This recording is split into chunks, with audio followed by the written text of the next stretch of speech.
লাটুয়া ওঝার ওষুধে কাজ হয় না বলে ডাক্তারের কাছে ছুটে যায়। সব কথা খুলে বলল সুরামণি। বললে, তু ডাক্তারের কাছে যায় দাওয়াই নিবি বাবু, ই মূল লাগায় কাজ হবে না। দীর্ঘশ্বাস লুকোতে পারলাম না। দেখলাম দু চোখ চকচক করছে মারিয়ামেরও। মারিয়াম ফিরে আসার পথে বললে, মেন সাহেবকে বলে জঙ্গলোর একটা কাম ঠিক করে দে বাবু। কাম না পেলে ওরা বাঁচবে নাই। লাটুয়া ওঝার মায়াটা মরবে, বুড়িটো মরবে, লাটুয়াও বাঁচবে নাই।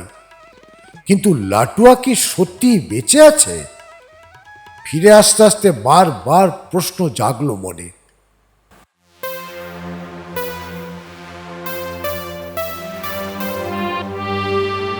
নমস্কার বন্ধুরা, গল্পের ঢেউয়ে ঢেউয়ে আপনাকে স্বাগত।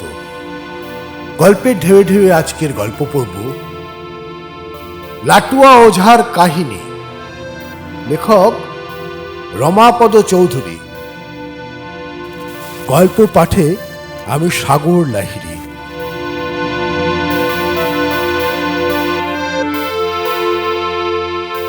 শুরু করছি আজকের গল্প, লাটুয়া ওঝার কাহিনী। লেখক রমাপদ চৌধুরী।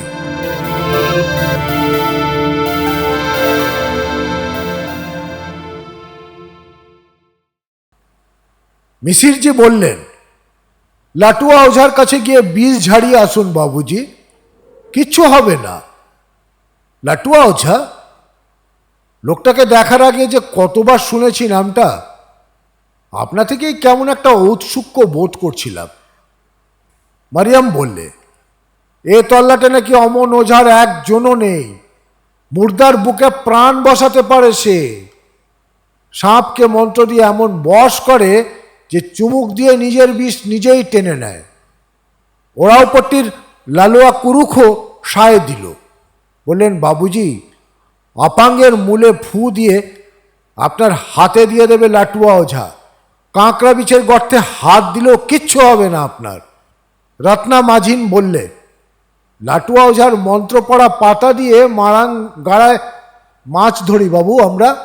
জলে পাতা বিছিয়ে দিলে সব মাছ মরার মতো পড়ে থাকে তার ওপর। শুধু ডাক্তার সেন হাসলেন তাদের কথা শুনে। বললেন, সব বোগাস। লাটুয়া ওঝার যদি অতটুকু বিদ্যে থাকতো তাহলে আর হাসপাতালে এসে ভিড় করতো না। ওরাও মন্ডাক্ষরি আর ভুম্পিরা। তবু কেমন যেন বিশ্বাস হলো মারিয়াম বালোয়া আর রত্না মাজিনের কথাটাই। বন্ধুনি ছলছল চোখে বললেন, দেখুন না একবার পরখ করে। এত লোক যখন বিশ্বাস করছে। ঠিকাদার আত্মীয়টিও বললেন, ইঞ্জেকশন তো আর পালিয়ে যাচ্ছে না, লাটুয়াকে আগে দেখানোই যাক না। শুনে উপাধ্যায়জি হাসলেন। দেখাবেন কি? চোখ আছে নাকি লাটুয়ার? সে তো অন্ধ। অন্ধ সত্যি। বন জঙ্গলের ভেতর দিয়ে পাহাড়ি পথ হেঁটে যখন ভুরকুন্ডার সারনা পার হয়ে লাটুয়া ওঝার বাড়ির সামনে পৌঁছলাম, তখন সূর্য পশ্চিমে ঢলে পড়েছে। মাথায় এক বোঝা কাঠ নিয়ে ফিরছিল একটি সাঁওতালি মেয়ে। প্রশ্ন করতেই প্রথমটা ফ্যাল ফ্যাল করে তাকিয়ে রইল সে। তারপর দেখিয়ে দিল লাটুয়া ওঝার বাড়িটা। কাদামাটির দেওয়াল দেওয়া এক টুকরো খাপড়ার চাল, সামনে একটা চবুতারার নিচে হালকা ছোট একটা ঢেঁকি। ঢেঁকি না ঘানি ঠিক মনে নেই। সঙ্গে এসেছিলেন ঠিকাদার আত্মীয়টি আর মারিয়াম। মারিয়ামই ডাক দিল লাটুয়ার নাম ধরে। বার কয়েক ডাক দিতেই কপাটের ভাঁজ সামান্য আলগা করে উকি দিল একটি মেয়ে, কপাটের আড়ালে শরীর ঢেকে রাখবার চেষ্টা করে। উদ্দেশ্যের কথা শুনে ভেতরে ডাকলো সে ইশারায়। ঢুকলাম। অন্ধকূপের মতো ছোট্ট একখানি ঘর, নোংরা, পচাই মদ আর বাসি ভাতের গন্ধ। চাল থেকে দড়িতে বাঁধা অসংখ্য জিনিসপত্র ঝুলছে বাদুরের মতো। হাড়ি, কুমড়ো, বাঁশের চোঙা, তামাক পাতা। প্রথমটা বুঝতে পারিনি। এতক্ষণে দেখতে পেলাম লাটুয়া ওঝাকে। এক কোণে বসে ঢুলছে। মাথার চুল সাদা হয়ে গেছে, দুটি অন্ধ চোখে ঘোলাটে দৃষ্টি। পাশেই একটা বুড়ি, বেশ বুঝলাম লাটুয়ার বউ হুঁকোয় গুড়ুক গুড়ুক টান দিচ্ছে আর খক খক করে কাশছে। আর ওপাশে দুহাতে বুক ঢেকে যে মেয়েটি দাঁড়িয়ে আছে, এতক্ষণে বুঝলাম কেন কপাটের আড়ালে শরীর ঢাকার চেষ্টা করছিল সে। 22-24 বছরের একটি ভরা যৌবন মেয়ে, কালো কুচকুচে রঙের মধ্যেও যে রূপ থাকতে পারে না দেখলে বিশ্বাস হতো না। একটি নিটোল কালো পাথরের মূর্তি যেন, টানা টানা সরম কাতর চোখ, টিকালো নাক, আর বুকের ওপর আড়াআড়িভাবে রাখা দুটি মসৃণ হাতের আড়ালে উদ্দীপ্ত যৌবনের তরঙ্গ। কোমরের কাছ থেকে হাঁটু অবধি শুধু একখানা শতচ্ছিন্ন ময়লা কাপড় তার দেহে। লজ্জায় তাই মুখ তুলতে পারছিল না মেয়েটি। বাবু দেখলেই ওদের লজ্জা। পাশ থেকে এক টুকরো ময়লা চট তুলে নিয়ে বুক পিঠ ঢাকলো মেয়েটি। এগিয়ে এলো এবার সপ্রতিভভাবেই। অন্ধ লাটুয়া ওঝা অনুভবেই বুঝল কারা যেন ঘরে ঢুকেছে। প্রশ্ন করল সে, আর সে প্রশ্ন শুনে বুঝলাম মেয়েটির নাম সুরমণি। সুরমণি ডাকলো, অপুং। বাপ লাটুয়া ওঝা সাড়া দিল। মারিয়াম আর ঠিকাদার আত্মীয়টি এবার ওদের ভাষাতেই বোঝালো ব্যাপারটা। আর সুরমণি এক মুখ হেসে বললে, আপং বাংলা জানে গো বটে। লাটুয়া ওঝাও হাসলো সে কথা শুনে।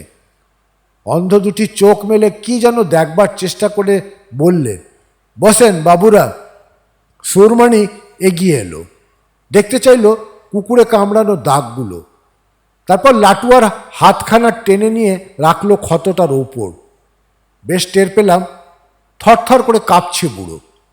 আনন্দে না আশঙ্কায় বোঝা গেল না। হাতটা সরিয়ে নিয়ে লাটুয়া ওঝা বললে, 20 নাখুনে 20, 18 নাখুনে পানি। কিছুই বুঝতে পারিনি দেখে সুরমণি ব্যাখ্যা করল, অর্থাৎ কুকুরটার 4 পায়ে যদি 20টা নখ থাকে তাহলে বিষ আছে, আর তা না হলে জল। সঙ্গী আত্মীয়টি জানালেন, কটা নখ তা তো দেখিনি। অন্ধ লাটুয়া হাসলো সে কথা শুনে। দুটো হাত আন্দাজে আন্দাজে কি যেন খুঁজল। ডুডাং নিখা? প্রশ্ন করল সুরমণি। ঘাড় নাড়ল লাটুয়া। সুরমণিও ওপাশে গিয়ে বসল।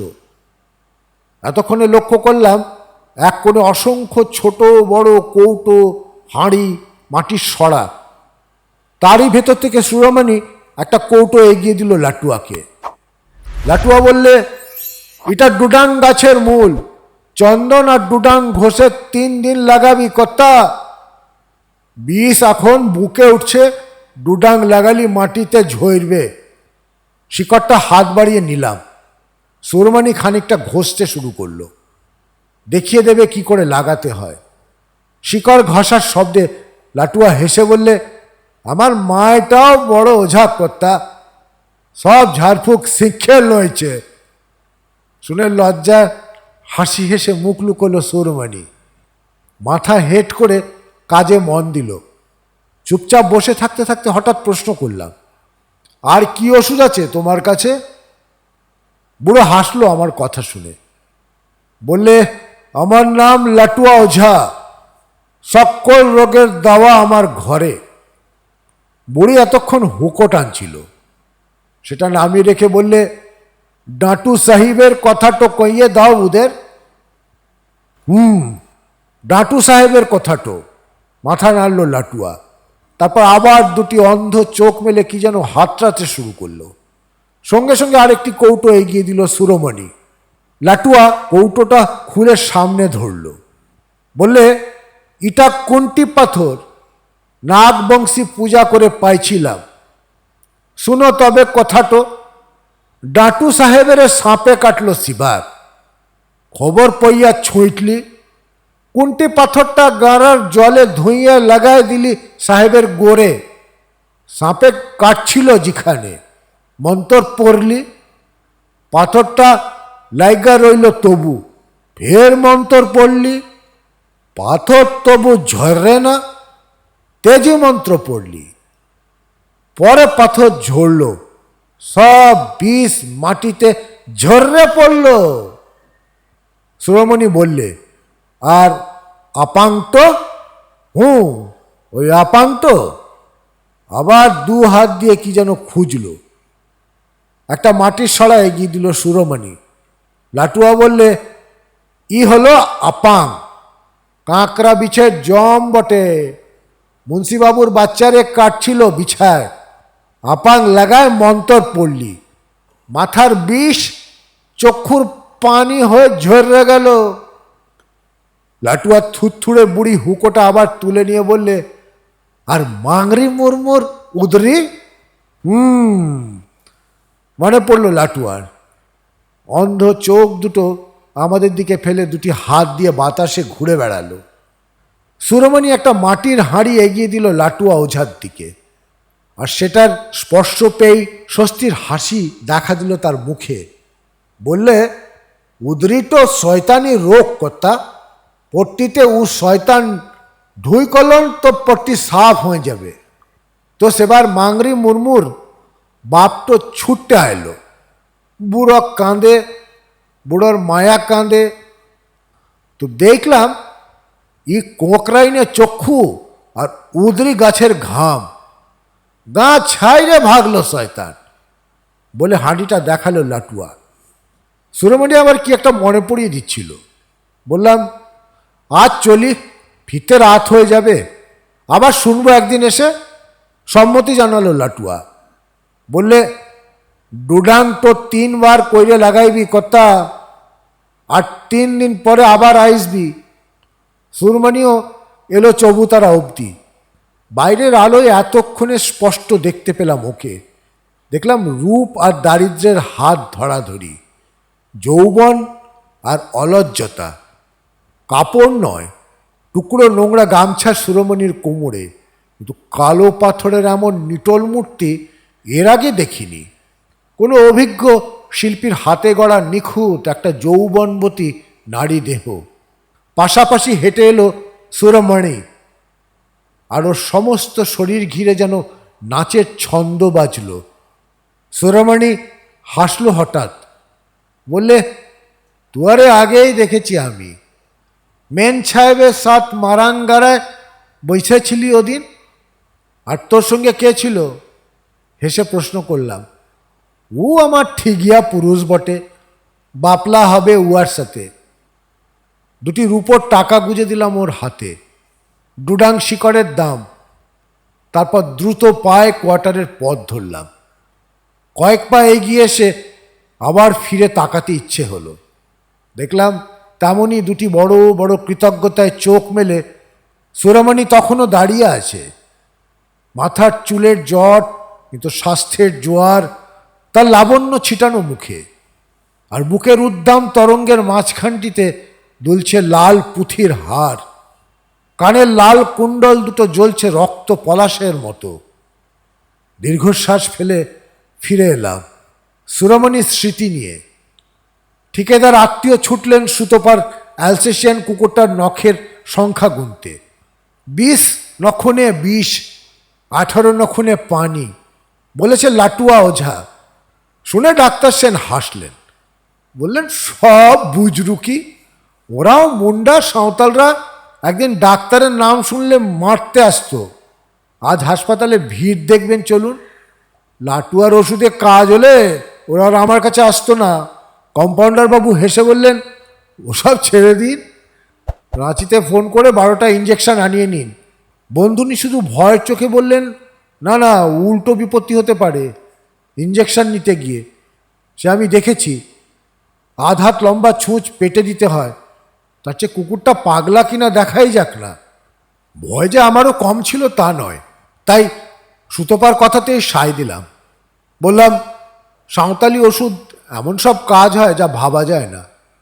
ঠিকাদার আত্মীয়টি ইতিমধ্যে ফিরে এসে জানালেন, 20ও নয়, 18ও নয়, 19 নখ কুকুরটার পায়। আর ডাক্তার সেন বললেন, ওসব ছেড়ে দিন, পাগলা কুকুরের কামড় বড় ভীষণ জিনিস, নিজের চোখে দেখেছি। জ্বর হবে, ভয় চিৎকার করে উঠবে অনবরত। জল, দুধ, তেল যা দেখবেন মনে হবে কুকুর তাড়া করে আসছে। জলাতঙ্ক রোগ বড় ভীষণ রোগ, 6 মাস পরে হয়তো জানা যাবে, কিন্তু তখন আর উপায় থাকবে না। 10 দিনের মধ্যে সব শেষ। বন্ধুনি ধমক দিলেন, কেন ভয় দেখাচ্ছেন মিছিমিছি? কুকুরটা যদি 10 দিনের মধ্যে মারা যায় তবে তো বুঝবো পাগলা কুকুর। ডাক্তার সেন সায় দিলেন, হ্যাঁ তা ঠিক। সুতরাং লাটুয়া ওঝার চিকিৎসায় চলল। আর 3 দিন পরে যেতে বলেছিল বলে আবার ভুরকুন্ডার সারনা পার হয়ে দাঁড়ালাম লাটুয়া ওঝার চবুতরার ঢেঁকিটার পাশে। ডাকলাম সুরামণিকে, কোনো উত্তর পেলাম না। বার কয়েক ডেকেও যখন সাড়া পেলাম না, তখন ঝাঁপি খুলে আমি আর মারিয়াম ভেতরে ঢুকবো কিনা ভাবছি, হঠাৎ দেখে 1 কলসি জল নিয়ে ফিরছে সুরামণি। গাড়ায় স্নান সেরে আসছে মনে হলো। সারা শরীর থেকে বিন্দু বিন্দু জল ঝরছে, আর মুখে খিলখিল হাসি। দূর থেকে দেখলাম ভাবলি খাদানের বাবু বটেন। ছুটতে আসছি বাবুরে দেখা বলে আরো 1 মুখ হেসে ঝাঁপি খুলে ধরল সুরামণি। ভেতরে ঢুকলাম। লাটুয়া বসে বসে ঝিমোচ্ছিল। বললাম, 20ও নয়, 18ও নয়, 19 নখের কুকুর। শুনে আতঙ্ক দেখা দিল লাটুয়ার মুখে চোখে। পাম্পি কুকুর বটে, সুমাগিয়া শয়তান আছে উহার বিষে বলে তেমনই অন্ধ চোখ দুটো আমাদের দিকে রেখে 2 হাত বাড়িয়ে বাতাসে কি যেন খুঁজল। সঙ্গে সঙ্গে একটা কৌটো তুলে ধরল সুরামণি। বিড়বিড় করে কি একটা মন্ত্র পড়ল লাটুয়া। তারপর বললে, ইটা কাঁটকি গাছের মূল বটে, 3 দিন লাগালি সুমাগিয়া বিষ খায় নিয়ে ভাগবে শয়তানটো। সুরামণি শিকড়টা নিয়ে ঘষতে শুরু করলো আগের মতোই। আর লাটুয়া বলতে শুরু করলো কোন রোগ কি দিয়ে তাড়িয়েছে ও। বলে, নাগবংশী পূজা দিয়ে জরি পাইলি আমি। খাদানে সাপ উঠল শিবার, কাম বন্ধ করে দিল কুলেরা। অন্ধ লাটুয়ার হাত দুটো কি যেন খুঁজলো সাপের জড়ি। সুরামণি সঙ্গে সঙ্গে একটা মোড়ক তুলে ধরল, আর সেটার স্পর্শ পেয়েই স্বস্তির হাসি হাসলো লাটুয়া। বললে, কুলিদের হাতে বাঁধে দিলাম জড়িটো, খাদান থেকে সাপ পালায় গেল। মঞ্জার সাহেব 10 রুপিয়া দিলি বকশিস। মারিয়াম হেসে বললে, হ্যাঁ বাবু, খাদান অফিস হার মাসে 2 রুপয়া বকশিস দেয় ওঝারে। কথা শেষ হতেই বুড়ি মনে পড়িয়ে দিল, আর মাজিনদের কথাটো? মারাঙ্গারায় শিবার মাছ মিলল না।